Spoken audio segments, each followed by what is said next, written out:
Listo. Muy bien, muy buenas tardes estudiantes. El día de hoy vamos a empezar con el tema número 3 y 4. El tema de noveno de básica. Listo. El tema número 3 es la Revolución Francesa y el tema número 4 es las revoluciones liberales europeas en el siglo XIX. Entonces vamos a dar inicio con el primer tema, que es corto, ¿listo? Entonces nos dice aquí que la Revolución Francesa fue una revolución social más importante producida en Europa a finales del siglo XVIII. Esto se dio en 1789, en las cuales fue derrocado el antiguo régimen feudal y absolutista.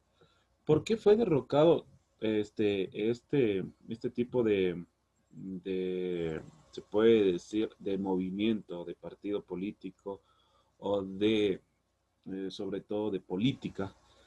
Porque en ese régimen es obviamente que había la monarquía, o sea, solo gobernaba el rey, y donde estaba establecido, donde solo tenía derecho el rey, más no toda la población. Entonces, cansado de eso, de ese régimen, comenzaron a tener protestas, sobre todo, protestas en las calles, guerras civiles, en donde se enfrentó tanto el gobierno de aquella época del siglo XVIII con civiles. ¿Listo? Y ahí también tenemos que recordar que también nace o incursiona un movimiento feminista donde, cansado de los derechos que eran pisoteados tanto de los ciudadanos, más aún de las mujeres. Entonces, este régimen feudalismo o feudalista decae y el absolutista. Entonces, nosotros ya habíamos visto en clases anteriores que el régimen feudalista es donde se adueña de la propiedad eh, de las personas de un determinado lugar. O sea, propiedades que a mí me pertenecen, se adueña una persona desconocida y yo tengo que trabajar en mi propiedad, donde yo solo gano alrededor del 1% o a veces nada, y vivo arrendando en mi propia propiedad. Entonces, de ese régimen feudalista se cansó sobre todo las personas en Francia. Entonces aquí dice la revolución social. Vamos a ver tres antecedentes. La ilustración en psicopledismo significa que estaba en sí destinado en, en poder tener algún conocimiento previo para poder desatar esas grescas. Listo, entonces la ilustración dice que difundieron principios como la razón, la libertad y la igualdad. Entonces, nosotros vimos en el primer tema, o hemos visto sobre la ilustración, que significa que dejan a un lado los mitos, o sea, dejan a un lado que todas las personas del alto régimen de la clase social estén siempre, siempre ahí, ordenándoles. Y comienzan a ver personas ya más filósofos, más razonables, en sí le dieron prioridad más al ser humano, no a ciertas personas. Entonces, por eso en sí se llama este antecedente que se llama el principio de la razón, la libertad y la igualdad, que contradecían la tiranía de los derechos civiles de los reyes, o sea, de la monarquía. ¿Listo? Entonces, ya este, ilustración, los antecedentes que tenía este tipo de ideología de la ilustración, ya lleva al ser humano a que tenga más uso de la razón y por ende salga a protestar de sus derechos. Por eso es la Revolución Francesa. Revolución Americana declaró la independencia de Inglaterra, convirtiéndose en la primera guerra anticolonial. Esto nosotros ya vimos, proceso en donde se produjo la independencia de Estados Unidos, la independencia de sobre todo de Estados Unidos y de algunos estados. Crisis agrícola, trajeron malas cosechas y la subida de precios de la harina, el pan, de lo que aumentó el descontento de los campesinos y masas populares. En sí, todo este régimen, antiguo régimen, estaba haciendo las cosas mal. Entonces, ¿qué pasó ahí? El aumento del descontento en sí, del descontento de los seres humanos de esa época, con la crisis económica, sin trabajo y sobre todo sin derechos, comenzó a que los campesinos y las masas populares se levanten. Listo, mire, ¿sabías qué? Derecho divino, dice, la autoridad de un rey para gobernar provenía de la voluntad divina. En sí, recuerden, la ilustración nace con la razón. Ahora la voluntad divina era sobre todo lo que tenían del catolicismo 100%. A partir de la Revolución Francesa, la soberanía del poder radica en el pueblo. En sí, la democracia. De ahí nace ya la democracia en algunos aspectos, donde ellos ya son partícipes para poder gobernar. Obviamente, en ese lapso de la Revolución Francesa, tanto los campesinos o el pueblo dialogan con el régimen, con el gobierno, para obtener un consenso. ¿Y qué pasa? Se decía o se dice que en la Revolución Francesa no le importaba si es que el gobierno esté de acuerdo con el pueblo, con el voto del gobierno o sin el voto, ellos iban a reformar sobre todo algunas cosas que les parecía mal y sobre todo la democracia iban a sostenerla. Listo, vamos a ver la siguiente diapositiva. Entonces vamos a ver, aquí hay tres características principales. Dice, el Estado General, la Asamblea Constituyente y la Declaración de los Derechos del Hombre y del Ciudadano. Lo que estábamos viendo hace un momento. Sí, sobre todo la Revolución Francesa nace por los derechos, mire, por los derechos de los ciudadanos, para abrir una Asamblea Constituyente donde haya leyes y sobre todo donde quien gobierne sea eh, con un, ¿cómo le explico aquí? Que sea en común todo y sea cíclico. ¿Listo? Vamos a ver los estados generales. Dice que la sociedad estamental se divide en iglesia, nobleza, burguesía y campesinos. Siempre hemos visto las clases sociales. Primero va la iglesia, catolicismo, lo que estábamos viendo hace un momento, siempre va ahí. La nobleza, rey, la burguesía y por último los campesinos, el pueblo. Entonces aquí nos dice que era una asamblea convocada por el rey en un momento de crisis. Los representantes del tercer estado seguían perjudicados al ser la votación por estamentos. Significa que los estamentos eran clase adinerada y sobre todo que no tenían que relacionarse con otros tipos de personas. En sí, clero, clero, nobleza, nobleza y campesino, campesino. En sí, luego de eso ya se fueron las diferencias de clases sociales y hasta que hubo en sí una asamblea constituyente donde dice que el 9 de julio de 1789 se autonombraron a la Asamblea Nacional, llegando a la confiscación de los bienes feudales. O sea, le hicieron a todos los estados, a todas las personas de los estados generales, le comenzaron a llover la justicia. Entonces confiscaron sobre todo eso, los estados de los feudales, los bienes de los feudales, todo, casa, patrimonios, todo, y ellos tuvieron que abandonar y lo que confiscaron le dieron al pueblo. ¿Quién era partícipe de todo eso? Esto gracias a las manifestaciones de las masas populares. Entonces, ¿por qué se dio? Por las masas populares, cansado de todo eso. Luego pasó un proceso de convención nacional, una república y un comité de salvación pública. ¿Listo? Dado esto de la Constitución, nace la Declaración de los Derechos del Hombre y del Ciudadano, aprobada el 6 de agosto de 1789, un mes después.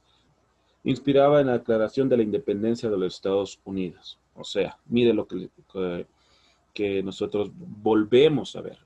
Inspirada en la Declaración de la Independencia, o sea, inspirada la Asamblea Constituyente y la Declaración de los Derechos Humanos del Hombre, se inspira obviamente en la Asamblea, la primera Constitución de Estados Unidos.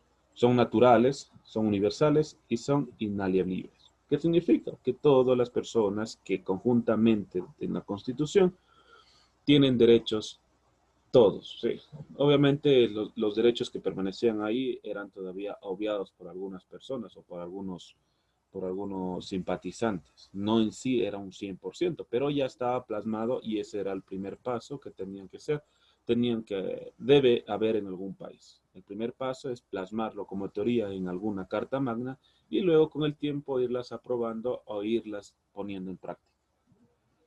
Eso, estudiantes. Vamos a ver ahora el cuarto tema, que son las revoluciones liberales en Europa en el siglo XIX. Para esto nosotros tenemos la Asamblea Legislativa, que nosotros sabemos que es donde se reúnen presidentes, si se da el caso, presidentes, asambleístas, congresistas, diputados y todos los miembros de la administración para aprobar, obviamente, una constitución. Nada más. Proclamó el 10 de agosto de 1792 la primera república francesa. ¿Sí? Luego de 1700, recordemos, a ver, 1789, da el paso a que en 1792, luego de 3 años, nazca la primera república. Cuando nosotros decimos república, decimos que es un estado ya de democracia, teóricamente. Y luego, como les estaba explicando, se vendría ya en la práctica posteriormente con los años. Dice, la revolución. La revolución nosotros lo podemos definir por muchas cosas. Cambios drásticos, cambios oportunos, puede ser liberales para que coja el ser humano, los ciudadanos, confianza de ellos mismos y puedan ser partícipes sobre todo de la política. Dice, la revolución propició la fuga del país de muchos nobles. Desde el exterior organizaban ejércitos contra los revolucionarios. Mira, o sea, cuando confiscaron todos del antiguo régimen, comenzaron a huir, se fueron al exterior. Y ellos pensaban en un golpe de Estado del que estaba ahora gobernando. El general Napoleón Bonaparte da un golpe de Estado el 9 de noviembre de 1799. Se desata el reinado del terror. Dice, ¿sabías que Napoleón propuso colonizar Egipto para cortar la ruta de Inglaterra hacia India? Eso es lo que nos dice.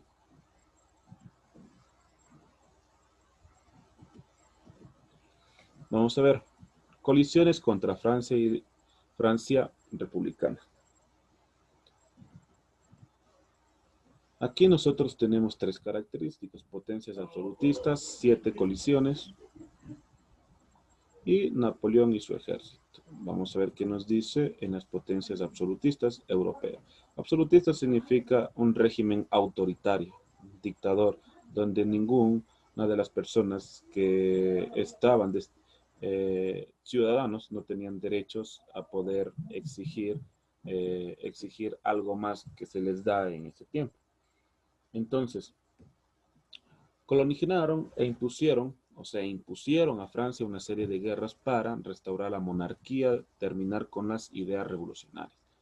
En sí, la monarquía quiso con un golpe de Estado promover otra vez un reinado y consigo poder tener otra vez el poder absoluto de todo el Estado francés. Luego nos vienen las 7 coaliciones, la mayoría financiados por Reino Unido, el primer país industrializado, que atacaron a Francia, que pudo contener sus ataques y vencer a todos los aliados y firmando tratado de paz contra ellos. En sí, Reino Unido y Francia firmaron luego una paz, ¿por qué? Un tratado de paz, porque entre los países que estaban surgiendo, Reino Unido no vio en sí se puede decir que no vio pertinente eh, darle más atentados a ese país, ya que estaba sufriendo hechos bastante contundentes. Entonces dice, el ejército de Napoleón, vamos a ver qué dice, propaga ideales liberales revolucionarios, apoya a que salga la monarquía y establezca una república donde todos sean partícipes. Los gobiernos emprendieron reformas con el fin de abolir el antiguo régimen en Europa, hasta la derrota de Napoleón el 20 de noviembre de 1815 en la batalla de Waterloo. Entonces, hasta ese año, ellos sí tenían, obviamente, una república. Entonces, aquí nos dice las revoluciones liberales de los años 1800 y 1900 del siglo XIX. Aquí hay algunas que nos dice, un año después de la restauración, producen oleadas revolucionarias por toda Europa. En sí, ya para 1917, en el siglo XIX, comienza ya a tener tipos de revoluciones en Rusia, revolución también en América, también hubo oleada, revolución mexicana de Nicaragua, revolución, luego con el pasar de los años, revolución cubana, los tipos revolucionarios en Colombia, todo eso. Para 1820, 1830 estallaron revoluciones liberales en Europa, España, napoleónicas y de Grecia. Para el año 1848, las revoluciones triunfaron en Francia, Italia, Suiza, Estados alemanes, Austria y Rusia. Estas ideologías nacionalistas estuvo presente en aquellos levantamientos y tuvieron un fuerte contenido social. Y desde ahí ya nada eh, fue igual, porque ya dadas las revoluciones establecieron ya sus limitaciones geográficas. En sí, cada uno de ellos tuvieron su carta magna, sus leyes, su presidente o su rey, que consigo mismo no se libraron de la monarquía, pero los ciudadanos quisieron ser partícipes de la política y pueden haber un presidente y un rey en distintos países europeos. Y eso es, estudiantes, sobre el tercero y el cuarto tema. Vamos a Lice, pausar. una consulta, por De, favor. ya, de un momentito,